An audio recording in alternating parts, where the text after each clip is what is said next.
Hey everybody, Zach again, newtotorah.com, coming in, making a video for you today. So what we're going to talk about, I mentioned in a previous video, doing a video on gardens and some of these verses that you encounter during your Torah portions, during your Shabbats, where it talks about not to mix different seeds in your field. How does that practically play out for someone who's a gardener, for someone who's trying to grow their own food? How do you deal with those verses? What do they mean? What are some examples? I want to try to provide all that today in this video because I think it's something because we're so far disconnected from agriculture today, we don't realize what some of the people groups used to do in the past, what people sometimes still do. We just don't have a really good grasp on a lot of the agricultural minded verses that we find in the Torah. So what we're going to do is start out by going through the verses, and then we'll pick them apart each one by one. So first one's going to be over, not too many, but starting off in Deuteronomy 22 verse 9, it says, "You shall not sow thy vineyard with diverse seeds, lest the fruit of thy seed which thou hast sown and the fruit of thy vineyard be defiled." So there's our first verse right there. It's commonly referenced in Deuteronomy, mixing your vineyard with diverse seeds. But then also we have this one over in Leviticus 19:19, is "You shall keep my statutes. You shall not let thy cattle gender with a diverse kind. You shall not sow thy field with a mingled seed, and you shall not You shall not have a garment mingled of linen and woolen come upon thee." So, you got the cattle verse, and you have the part about the linen and the wool. But in the middle there, it's stuck in the middle, it says, "Thou shalt not sow thy field with mingled seed." And so we sometimes look at our gardens and we're like, you know what? My garden has got, it's got all kinds of different things in it. Should I not do that? I mean, how does this practically apply to me? And so let me just start off by saying, no, it does not apply to you in that way. But I'm going to give you some examples of people who do this and who actually are breaking Torah. I think we need to first establish why this matters. Okay, let's go ahead and continue on and read, going over to the next chapter of Leviticus 20, and we'll go read verse 23. All right, and it starts like this: "And ye shall not walk in the manners of the nation which I cast out before you, for they committed all these things, and therefore I abhorred them," or I hated them, or I was sickened by them. Keep in mind, all the commandments that he's giving, Leviticus 19, Leviticus 20, you read those. A lot of these things are you're familiar with as being sin: adultery, bestiality, homosexuality, things like this. I mean, there's a lot of things, lying and stealing from your neighbor. A lot of these things you all know, but thrown in to all these verses are verses like what we just encountered about mixing seed, wool and linen. The mixing seed verse is something, according to this verse, in verse 23 of Leviticus 20, it says, "The people of the nations did all these things, for they committed all these things." So what he's doing is he's telling you, when you go into the land, you're going to see this nation, the people that I'm casting out before you, they did all these things that I'm warning you about. They mixed seed for their fields and for their gardens.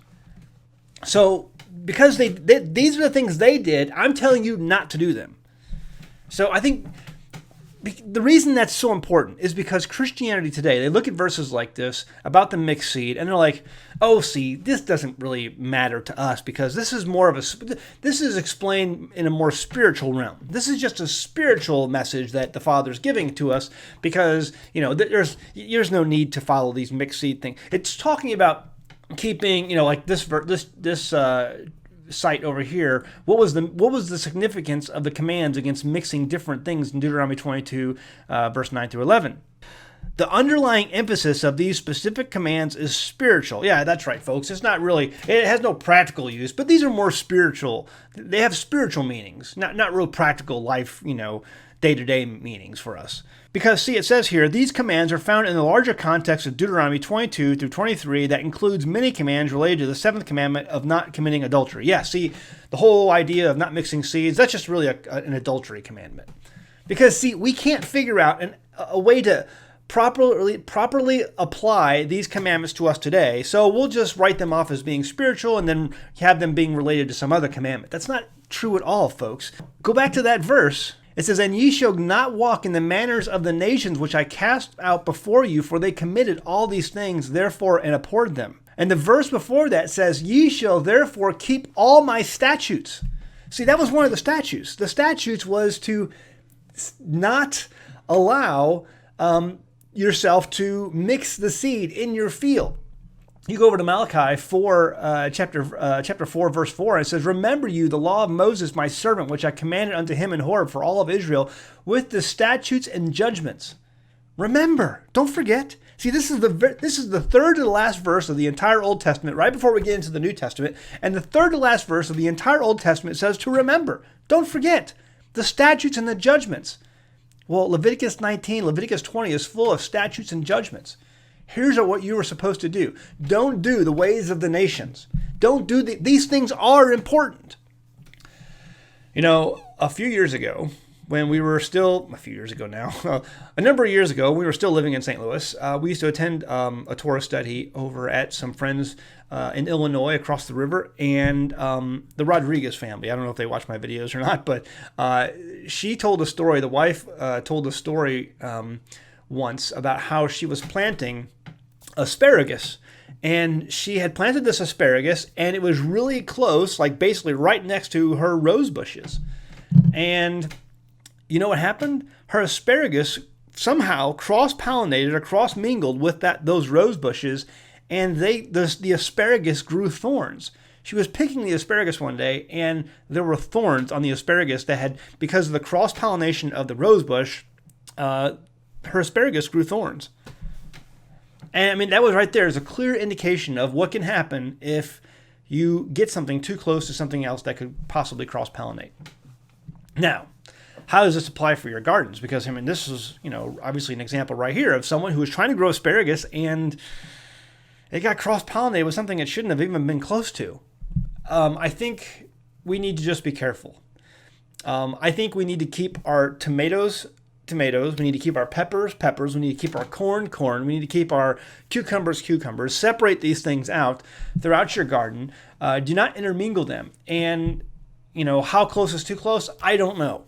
But I think there should be some definite separation between the different items that you have in your garden. And this is what we kind of try to do as well. You look at my garden, I definitely have things that can be considered close by. My peppers are kind of close to my tomatoes. But I keep them separate.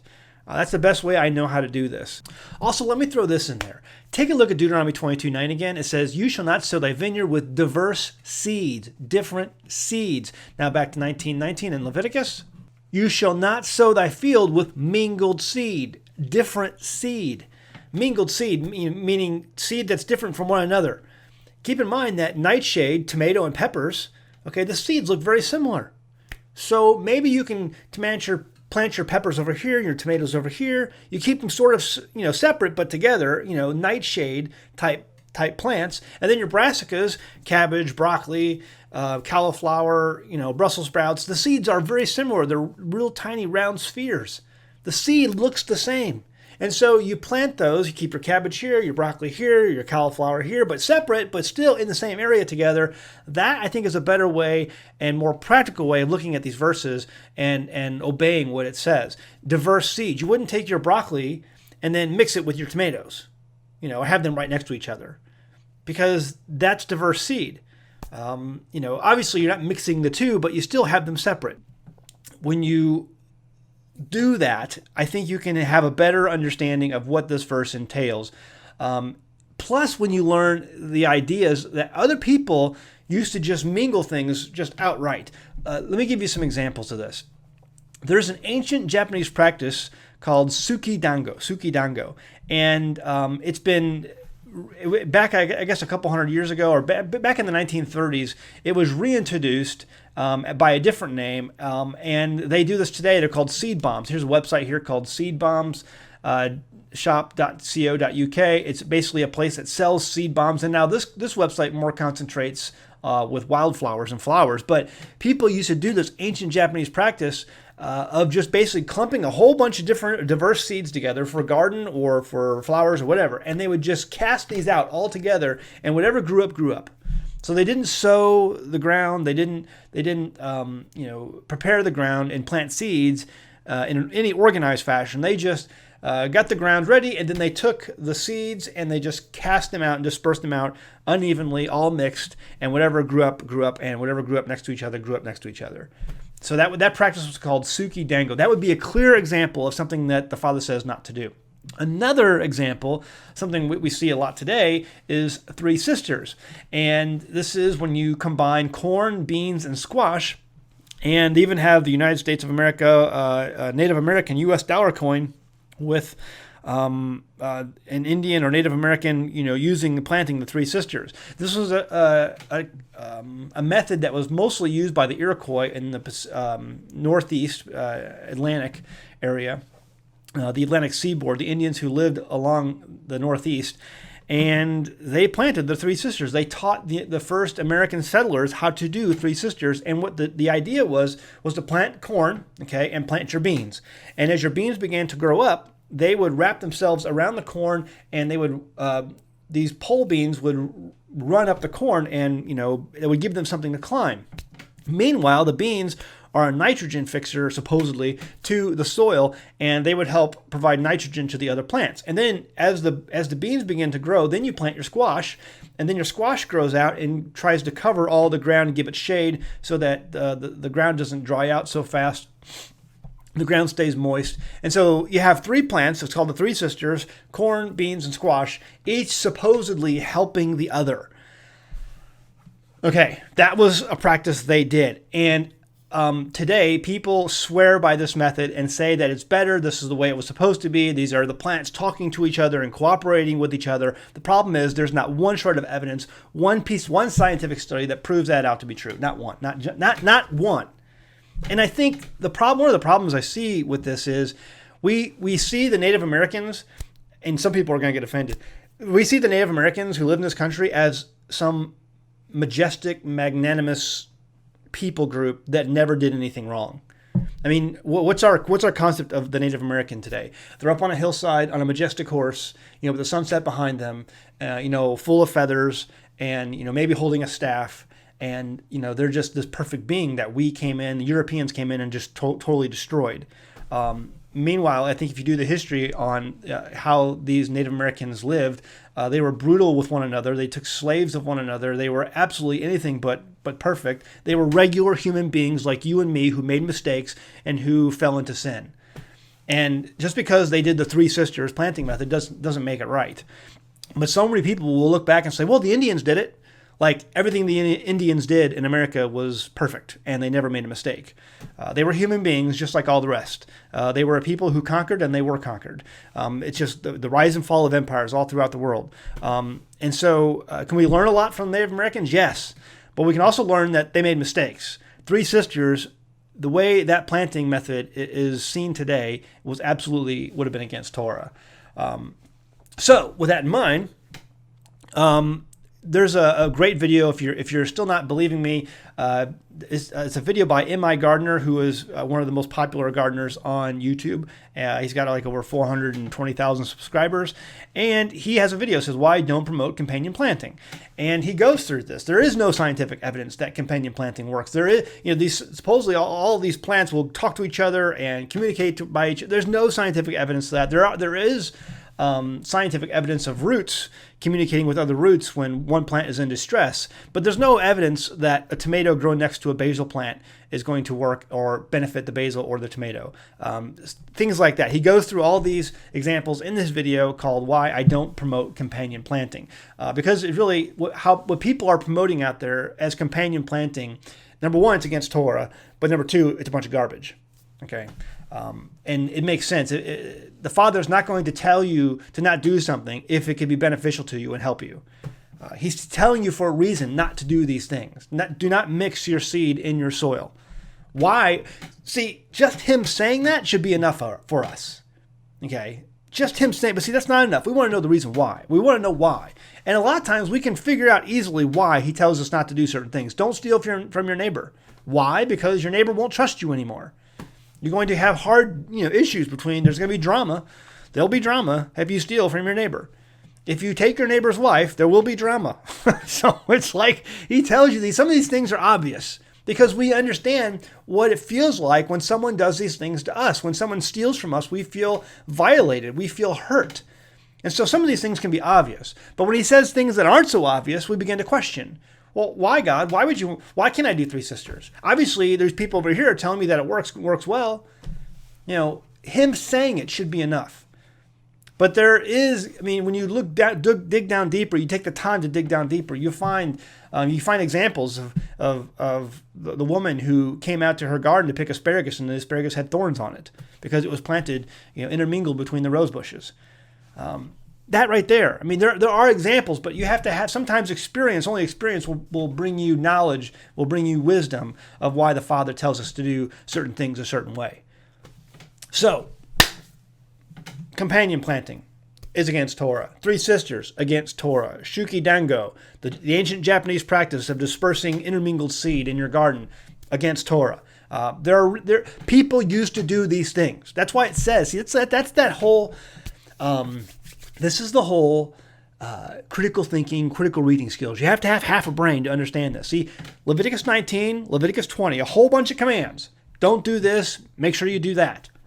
Why? Because the people of the nations did all these things, for they committed all these things. They did these things. I'm telling you not to do these things. I don't always give you a reason why, but I'm telling you not to do these things. See, he tells us to do certain things and not do certain things because he loves us. He cares for us. It's not just a matter of sin and salvation.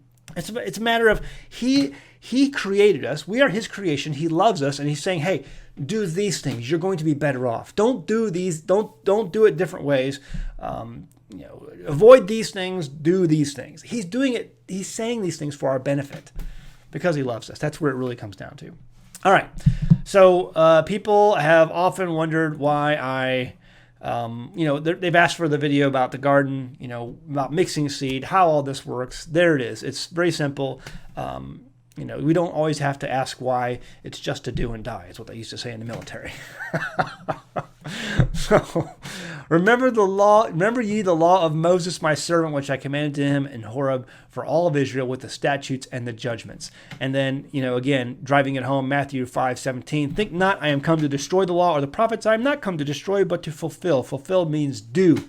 For verily I say unto you, till heaven and earth pass, one jot or one tittle shall in no ways pass from the law till all be fulfilled. Whosoever therefore shall break one of these least commandments and shall teach men so, ye shall be called the least in the kingdom of heaven. But whosoever shall do and teach them, the same shall be called great in the kingdom of heaven. So, meanwhile, while ministries will tell you these things don't matter, the seeds and do whatever you want. Listen, those things were nailed to the cross. These verses, Matthew 5:17 through 19, say otherwise. Least in the kingdom, greatest in the kingdom. I'm going to submit to you that keeping your seed separate in your garden, keeping the things that you grow separate in your field, is going to benefit you. And to do these things and to teach them to others could make you great in the kingdom. I want to be seen by my Father as obedient. I want to be seen by my Father as great, as a humble servant willing to do whatever he asked me to do, even though I may not understand why he asked me to do it. All right, we'll leave it at that. Go home, read your Bible. Thanks.